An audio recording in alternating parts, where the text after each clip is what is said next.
Boris Johnson has accused the SNP of starting a political fight as they reaffirm their pledge to hold a second Scottish independence vote. Speaking at today's Scottish Conservative conference, the Prime Minister said he found it incredible the Scottish National Party would choose this moment to again push their campaign for separation.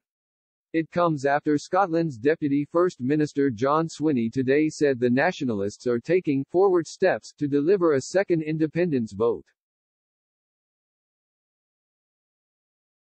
The Prime Minister joined many other Tory politicians in condemning the SNP for focusing on pushing their campaign for separation at the time of the pandemic.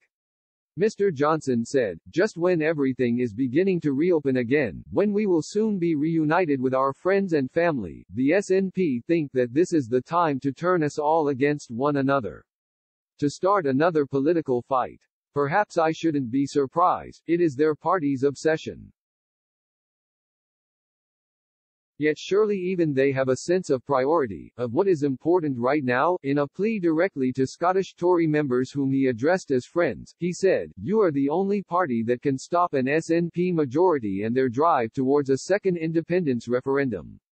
Mr. Johnson also told the conference that the Brilliant Union is stronger than ever as the UK recovers from the COVID pandemic.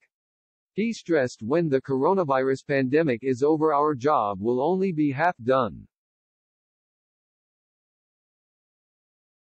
The Prime Minister continued, "We then need to take that same spirit and focus it onto our economic recovery and building back better for the whole of the UK. We can build back better, but only if we all come together." Mr. Johnson praised the strength of the vaccination program which, because of the Union, were reaching all parts of the UK. He added, "Our vaccination program has roared into life in every corner of this land. Over 1.8 million people in Scotland and 22.5 million people across the whole of the UK have been vaccinated." He praised NHS staff for their work and also hailed the organisational might of UK Armed Forces, who he said had established 80 vaccination centres in Scotland and been at the sharp end administering those vaccines in Edinburgh, Aberdeen and Glasgow. Despite the coronavirus pandemic, Mr. Johnson stressed the SNP want to divide Britain and turn Scotland against itself. In a plea ahead of the May Holyrood elections, he said, "So that is the goal for all of you in May and what is at stake? To stop an SNP majority government and secure Scotland's and the whole of the UK's economic recovery from the coronavirus pandemic."